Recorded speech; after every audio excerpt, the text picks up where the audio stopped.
Hey guys, I got this 2011 Honda CR-V and we're going to be doing outer tie rod ends today. So first things first, let's go over the torque specs. I thought you might want to know this. The outer tie rod end, 40 foot-pounds, and then the jam nut is 32 foot-pounds. The wheel is also 80 foot-pounds. Don't worry about these ones. This is for a different video on struts. If you need to know how to do that, go check that video out. But let's get started. First thing we need to do is get this thing up in the air. We'll get the wheel off. 19 millimeter wheel nuts. Let's get it off. All right, so before we start, I guess, 19 millimeter socket for these wheel nuts. You're also going to need a 24 millimeter wrench for the jam nut. And I believe the nut that actually holds the tie rod to the knuckle is gonna also be 19 millimeters. So let's get this thing off.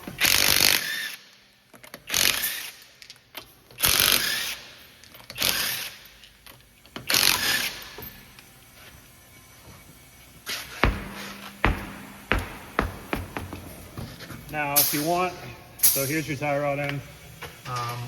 If you want, you can try to take the cotter pin out that sits in here.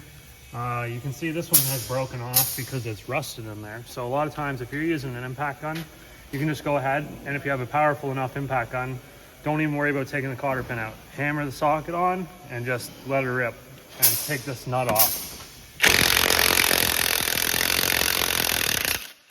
We don't have to worry about drilling that hole out or anything because we're replacing the tie rod end. So don't worry too much about that. Most tie rod ends, the new ones, are going to come with new nuts on the end and a cotter pin.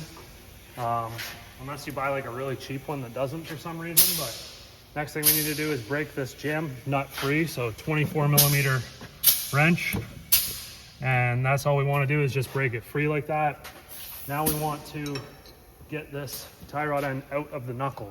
So you'll notice that it's stuck in there right now, and that's just because it's seated. So we're just going to grab ourselves a big hammer. I forgot, that's another thing we need, big hammer. And we just want to hammer right here.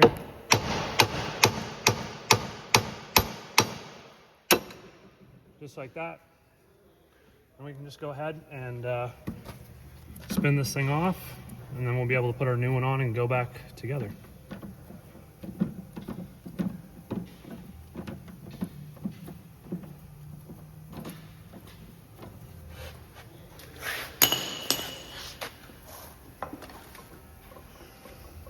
Okay, so we've got the new tie rod end.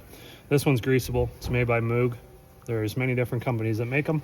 If you want, you can try to free up the jam nut right now, but I'm just gonna leave it where it is and let the guys at the alignment shop deal with that. So also maybe make note of where the nut is so that you can keep the alignment of the car pretty close to where it is. We don't wanna, adjust this too far in or too far out. Otherwise, your wheels aren't gonna be pointed straight and yeah, not gonna be good. But anyhow, I'm gonna put this in here now. You'll notice that I have to turn it a little bit and it's binding this boot up. So what you wanna do is, there's a little clamp right here.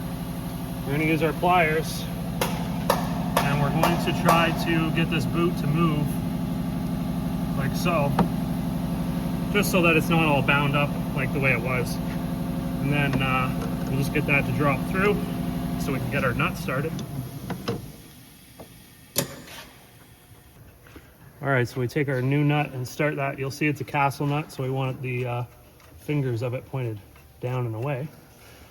And we'll just get that started on there. We can run that down with the impact gun until it's snug, but we are going to torque it to 40 foot-pounds, so we don't want to over tighten it too much. Now, a lot of the time, these aftermarket companies will give you different size fasteners than the original fastener. So this one with the Moog actually is an 18 millimeter nut. So guess we need an 18 millimeter socket. I'm gonna go about there and then we're gonna hand torque that.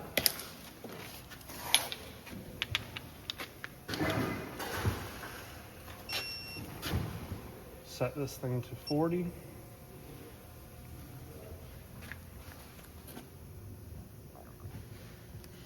Right there.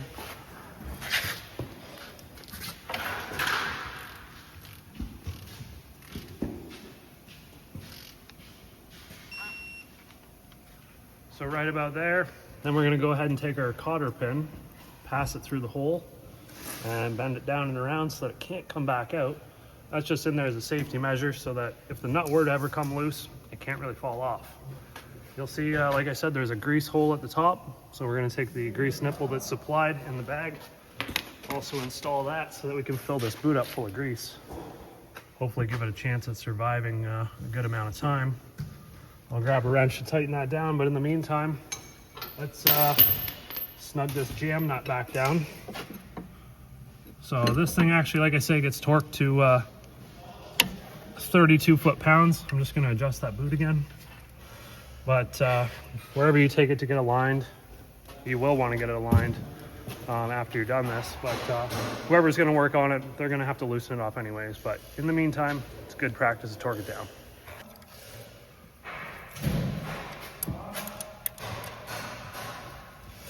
And just to about there. We don't want to completely crank that down, otherwise we might strip the threads out of that. But I'm going to go get the grease gun and we'll get this thing greased up.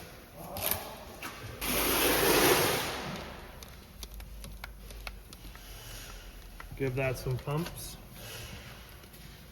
until the boot gets somewhat full of grease.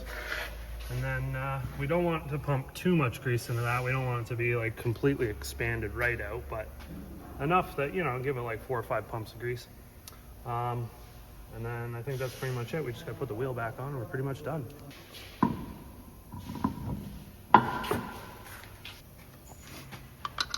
It's good practice to clean the mating surface between the wheel and the disc. Just of any rust or corrosion, make sure it's a nice clean surface.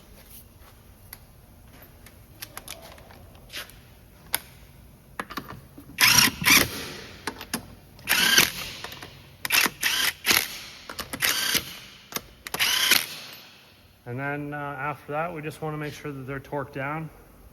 The book spec for this is 80 foot-pounds in a 5-star pattern. I usually do 2 passes of that. Personally, myself, I usually put them to 100. Completely up to you. So that's pretty much it. If you have any questions, throw them in the comments. If the video's helped, thumbs up. And as always, don't forget to subscribe. We'll see you in the next one.